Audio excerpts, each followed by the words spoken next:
Puji Tuhan, salam sejahtera dalam nama Tuhan kita Yesus Kristus. Hari ini kembali saya sampaikan berita firman Allah bagi kita semua. Saya mengambil satu tema di dalam pemberitaan ini, yaitu apakah yang kita wariskan. Ayat bacaan di dalam 1 Raja-Raja 11 ayat 28 sampai dengan ke 34. Dan di sanalah berita daripada tokoh yang akan saya sampaikan, yaitu Yerobiam. Demikian dikatakan ayat 28. Yerobiam adalah seorang tangkas. Ketika Salomo melihat bahwa orang muda itu seorang yang rajin bekerja, maka ditempatkannya dia mengawasi semua pekerja wajib dari keturunan Yusuf.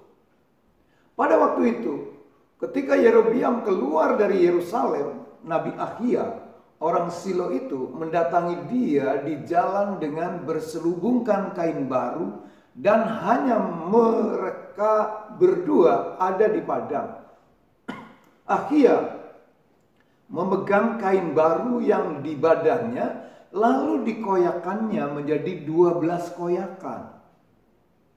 Dan ia berkata kepada Yerobiam, ambillah bagimu 10 koyakan, sebab beginilah firman Tuhan Allah Israel. Sesungguhnya aku akan mengoyakkan kerajaan dari tangan Salomo dan akan memberikan kepadamu 10 suku. Tetapi satu suku akan tetap padanya, oleh karena hambaku Daud dan oleh karena Yerusalem, kota yang kupilih itu dari segala suku Israel.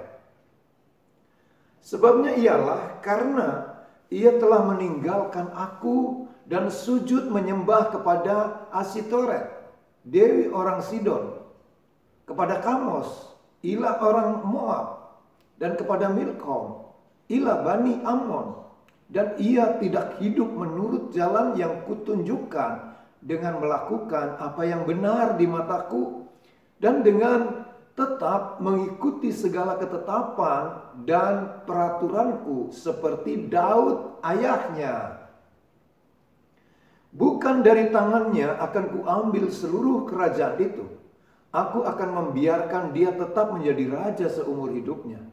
Oleh karena hambaku Daud yang telah kupilih dan yang tetap mengikuti segala perintah dan ketetapanku. Saudara-saudara, Yerobiam bagaikan pelari estafet menyerahkan tongkat penyembahan berhala kepada pelari-pelari estafet atau generasi berikutnya.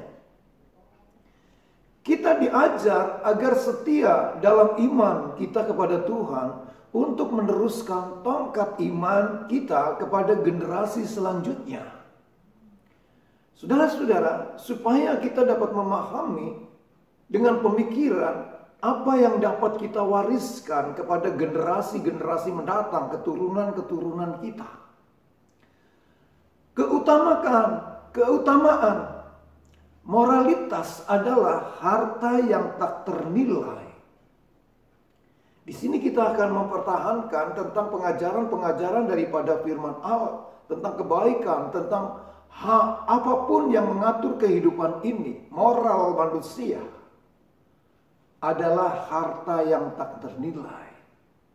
Mengapa Yerobiam tidak memiliki moralitas yang berkenan kepada Tuhan?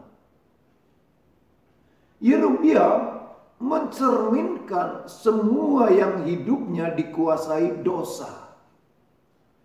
Saudara-saudara, kita akan meneliti dengan tokoh yang saya sampaikan ini tentang Yerobiam. Pertama, ia mewariskan benih-benih kejahatan. Yerobiam bin Nebat memberontak melawan Raja Salomo. Ia melarikan diri ke Mesir dan baru kembali sesudah Salomo meninggal.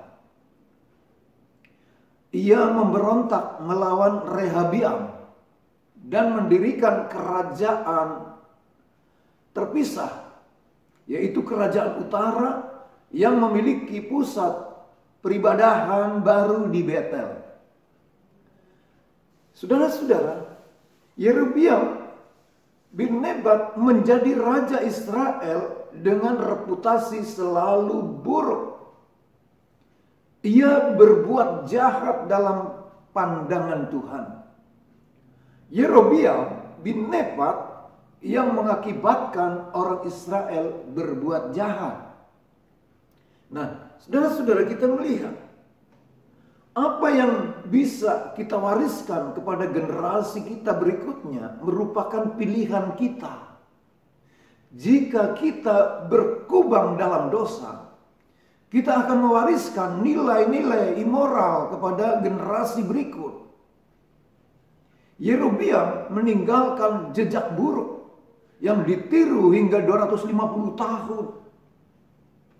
Hampir semua raja di kerajaan utara atau Israel berbuat dosa sama seperti Yerobeam. Ia sudah memilih jalan kejahatan.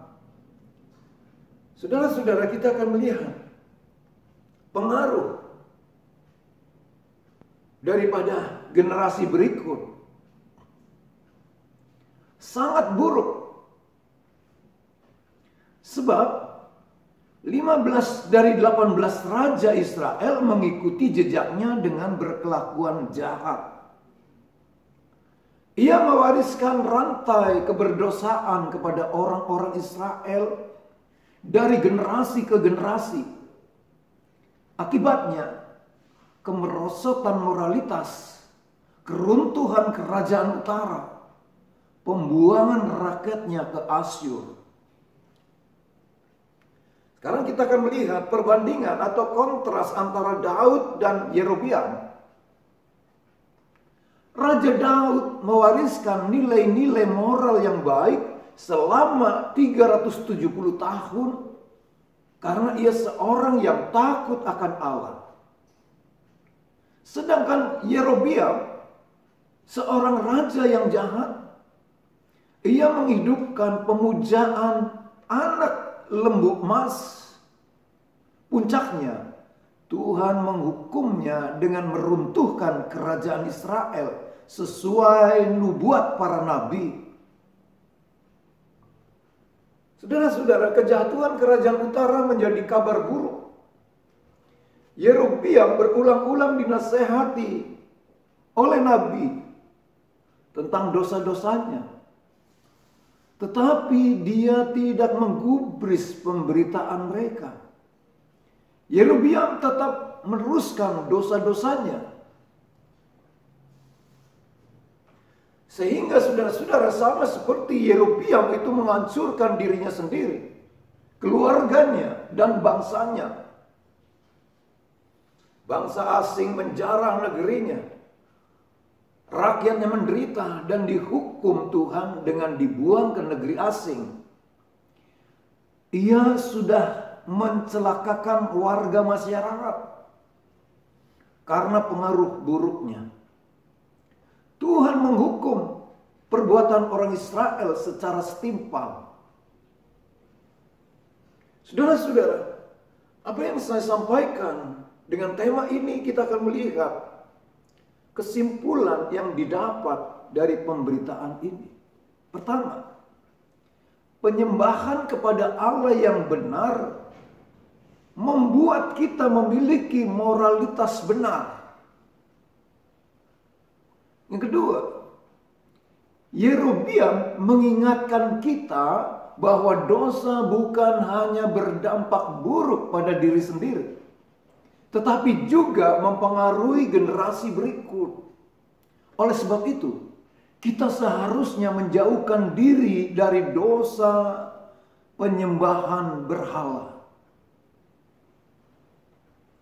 Dan berikutnya, saudara-saudara, kita akan melihat ketaatan kita kepada Allah bisa menentukan masa depan orang lain.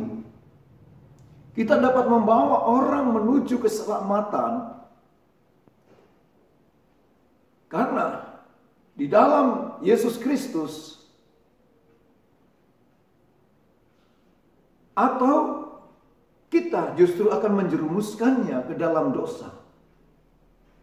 Nah, di sini ada hal-hal yang dapat kita melakukan dengan baik demi generasi kita berikutnya.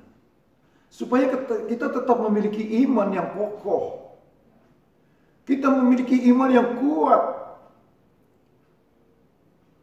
untuk tetap menerima kebenaran firman Allah sebagai yaitu ketaatan, kesetiaan kita di dalam mengiring kepada Tuhan. Jadi di dalam hal ini supaya kita mempersiapkan kehidupan yang baik demi generasi-generasi kita berikutnya. Bukan kesenangan-kesenangan duniawi yang sesaat untuk kepentingan-kepentingan sendiri yang sesaat. Namun kita akan berusaha sedemikian untuk patuh hanya kepada Tuhan saja. Kita menghormati kemahakuasaan daripada Allah, supaya kita tetap menjadi orang-orang yang setia, orang-orang yang patuh dan taat kepada perintahnya. Puji Tuhan, firman Tuhan saya sampaikan di sini, supaya kita dapat mempersiapkan suatu kehidupan yang baik demi anak cucu kita ke depan, demi orang-orang percaya berikutnya setelah generasi kita, supaya mereka semua terus dapat memuliakan Tuhan.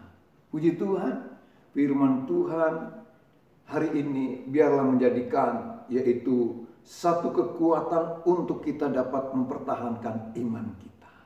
Sebelumnya saya mau berdoa bagi saudara sekalian, supaya kita bersama-sama mendapatkan kekuatan baru di dalam jamahan daripada Allah Roh Kudus, supaya kita hidup sesuai dengan pengharapan yang dimilikinya. Mari kita berdoa. Saudara-saudara, kita datang di dalam iman kita.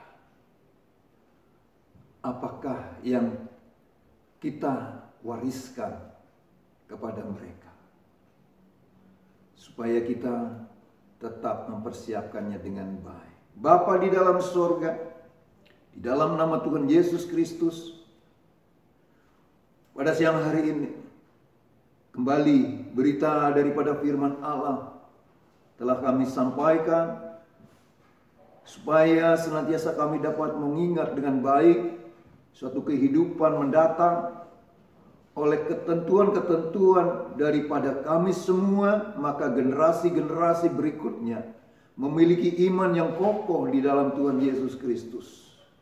Tidak menyimpang sebagaimana Yerobeam. Dia mengalihkan iman kepada dewa-dewa pujaan, penyembahan-penyembahan berhala yang tidak berkenan di hadapan Tuhan. Namun kami mau mengambil teladan daripada Daud, ya, seorang yang taat dan takut akan Allah, sehingga memiliki iman yang kokoh demi generasi berikutnya. Terima kasih Bapa di dalam surga.